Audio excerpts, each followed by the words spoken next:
Hello, every chuddy. Um, I'm back. It's been a second since I've done a diary right here. Because I was mixing up what I was doing. I did some video game runs. I recorded a bunch of stuff over the course of like 1 or 2 days. Uh, but I wanted to just update everyone. Um, for those of you who don't know, I had a head injury, and then I had some other complications arise shortly thereafter. Um, right now, I was out of work for a couple weeks because of hitting my head, and then I started having some like heart palpitations and stuff. Long story short is I have POTS, which I've been suspecting for a second. I've always known I've had some sort of blood pressure like regulation like issues and heart issues, but concussion I guess elicited the POTS reaction. So yay! I get really exhausted anytime I get up and do stuff now, and I have to eat so much salt. It's a little ridiculous. But I digress, because I like eating salt.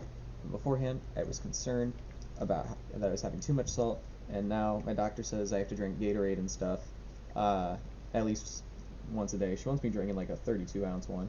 I've got these 28-ounce Powerades. They were the closest thing I could get. I could get to 32 ounces of Gatorade, although I don't know if I needed the Gator part of the Gatorade, so maybe that was it. Yeah, so I'm supposed to return to work, which I'm not super stoked about, um, just because like I know how much like lightheaded faintness it's gonna be all the time, uh, and I don't know. I'm just kind of burnt out on my job, but there are things about it I miss. I miss the socializing and all that, and I need to be getting out of the house more again, as I've been kind of going crazy. It's like I don't like living here. I don't like my current living situation. I'm trying my hardest to get out. Oh my goodness.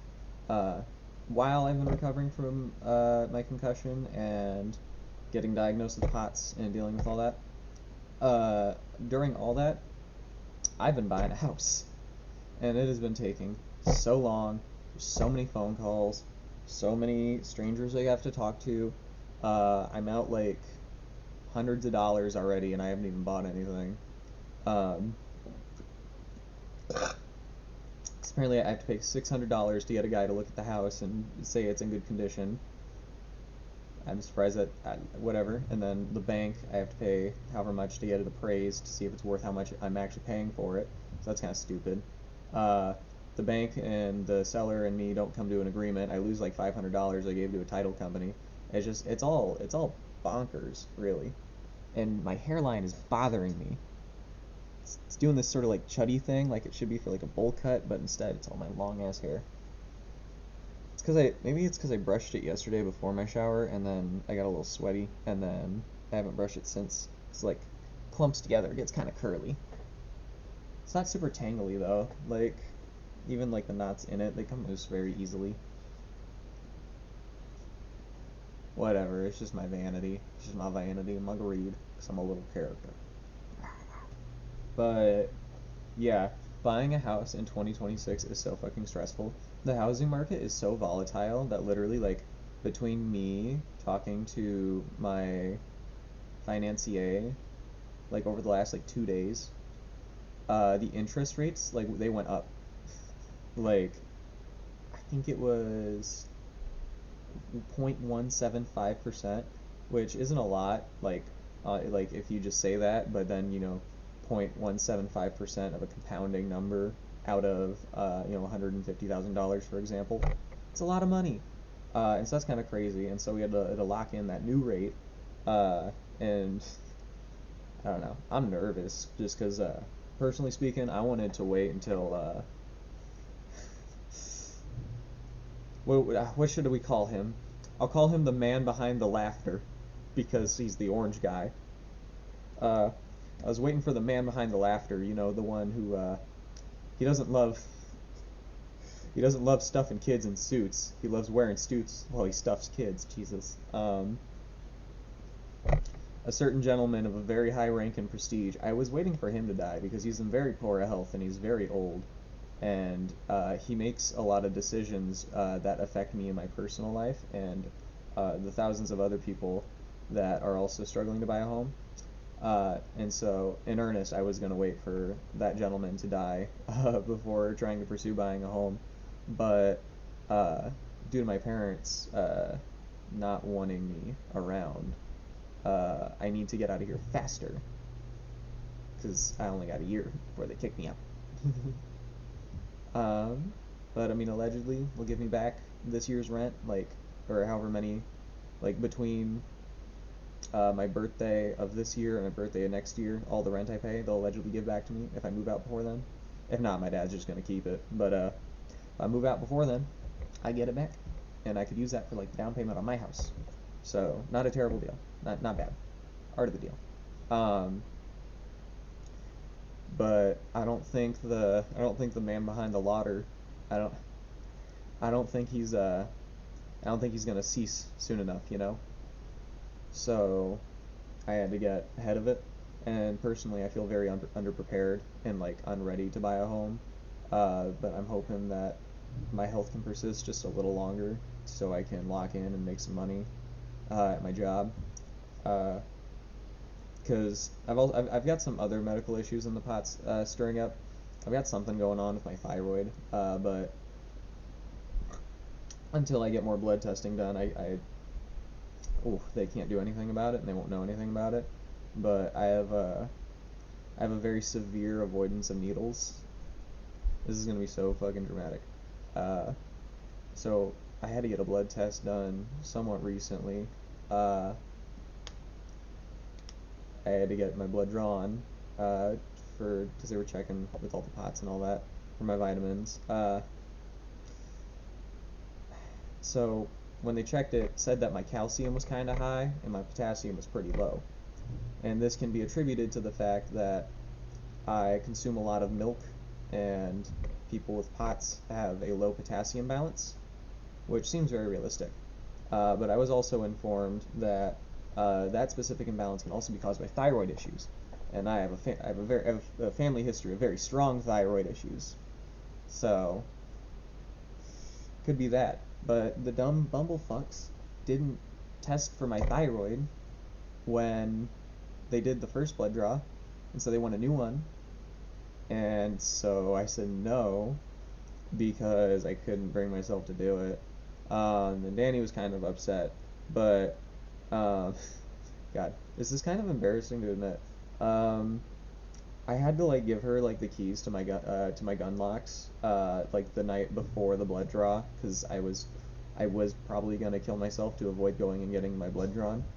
I have a very extreme and violent reaction to needles. I don't know what it is. But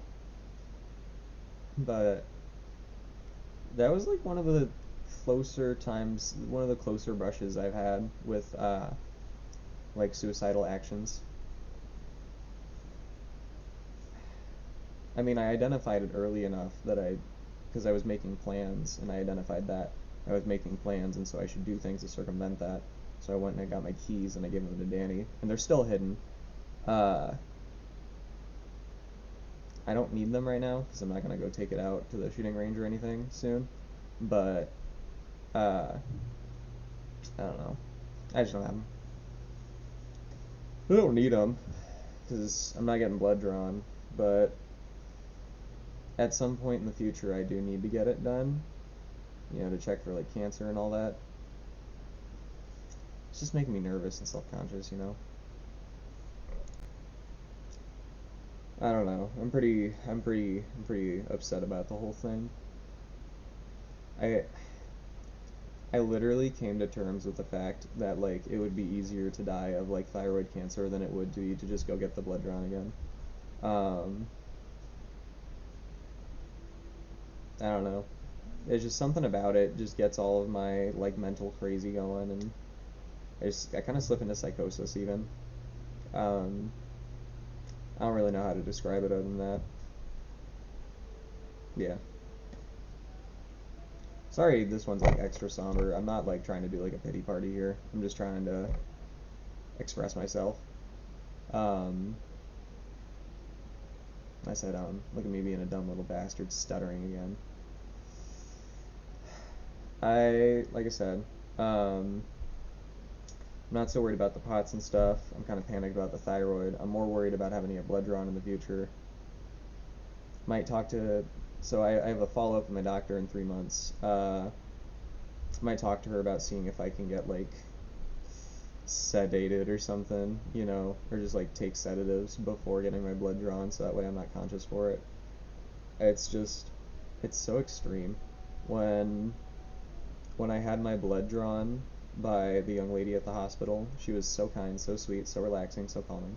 Like she's very like helped me chill out quite a bit. I still fainted while she did it, and I fainted when I got home because my arm hurt and it reminded me that I got it done. And I'm still thinking about it, and it still makes me upset. Like still gets my heart racing. And my heart races, I get dizzy and lightheaded, and that's not good. And I'm worried what I'm gonna do about like my social anxiety and the way to behave when I get back to work, because I do get anxious quite frequently. Um, the fact is that like I won't be able to handle like contestment or like difficulty with others. Ugh, I don't know. I don't know anything at all. I know I'm tired. I'm tired. Between buying a house and all the medical stuff, I'm pretty over it. I've wanted to just stop and give up so many times, but I'm still here, despite my best efforts. It's whatever. I hope every chuddy has a wonderful day, or at least a better day than I'm having. If you need friends or anything, or want company, I will put the Chudcord link in the description. We are always looking for new friends. We love every chuddy.